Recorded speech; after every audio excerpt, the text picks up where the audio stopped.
Барлықтарыңызға сәлем достар. Бүгін өте дәмді әрі жеңіл жасалатын хит пирогтың бірі карамельный пирогтың рецебімен бөлісетін боламын. Каналымызға тіркеліп лайк басып қолдау көрсетуді ұмытпаңыздар. Олай болса, біз рецебімізді бастаймыз. Ең алдымен електен өткізілген ұнымызды дайындап аламыз. Оның үстіне қопсытқышты қосып, екеуін жақсылап араластырамыз. Осы үгітілмелі қамырды дайындау үшін майлығы жоғары сары майды алып, осы ұнға қосамыз. Және бөлме температурасында болуы керек. Осылай қолымызбен араластырып, үгітілмелі пирогтың негізгі бөлігін жасаймыз. Майымыздың майлығы 80%-тен жоғары болғаны жақсы. Сол кезде біздің үгітілмелі пирогымыз өте әдемі, дәмді шығатын болады. Мінекей бізде осындай крошкалар болуы керек. Барлығын жақсылап араластырғаннан кейін дәл видеодағыдай крошкалар дайын болады.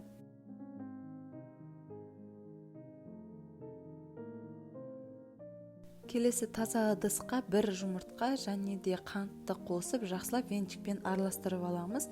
Біздің салынған қантымыз жақсылап еруі керек. Мінекей араластырып болдық. Енді осыны ұнның үстіне қосып, қолмен жұмсақ қамыр илейтін боламыз.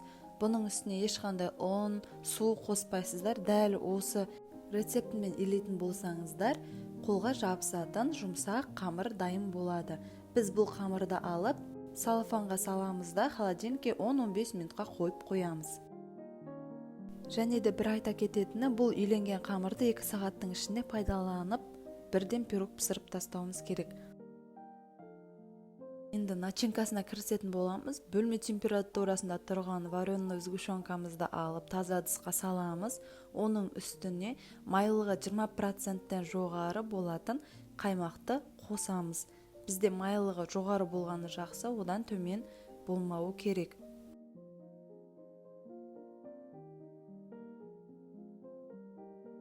Және де үстіне 2 жұмыртқаны қосамыз. Дәмі жақсы болу үшін ванильный сахар немесе ванилиннен аз мөлшерде қосып жіберсеңіздер өте жақсы шығады.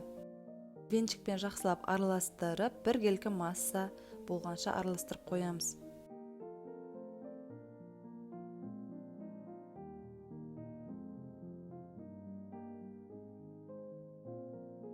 Мінекей біздің массамыз дайын болды. Енді холодильниктегі қамырды алып, диаметрі менде 24 сантиметрлік формаға осы қамырды жұқалап жайып шықтым. Дәл видеодағыдай жан-жақ бортиктарын барлығын көтеріп қойдым. Және де осы шанышқымен астын басып шықтым. Дайын болған тестаның үстіне массамызды саламыз. Және де бір келкі болғанша ыдысымызды айналдыра отырып тегістеп шығамыз. Құйылған массамыздан өте артық шықпау үшін осында артық тұрған қамырымызды басып тегістеп жібереміз.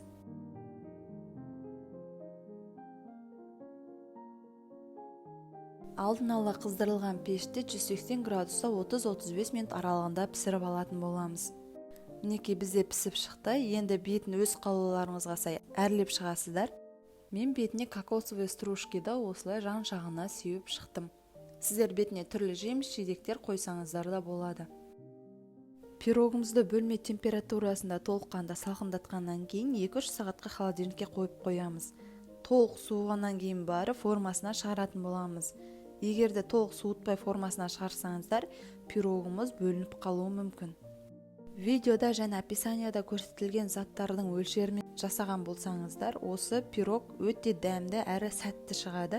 Осылай заказға алып жасасаңыздар да болады. Оригинал рецепт.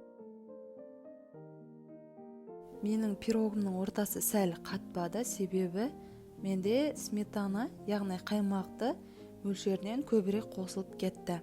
Сондықтан дәл осы видеода көрсетілген мөлшерде қаймақтың грамын 300 граммов жасасаңыздар, бұндай ағып тұрмайтын болады. Ортасы да қатып пісетін болады. Сіздермен болған Альмира. Каналымызға тіркеліп лайк басып қолдау көрсетуді ұмытпаңыздар. Жаңа рецептілер жіберіп алмау үшін қоңырау белгісін басып қойыңыздар.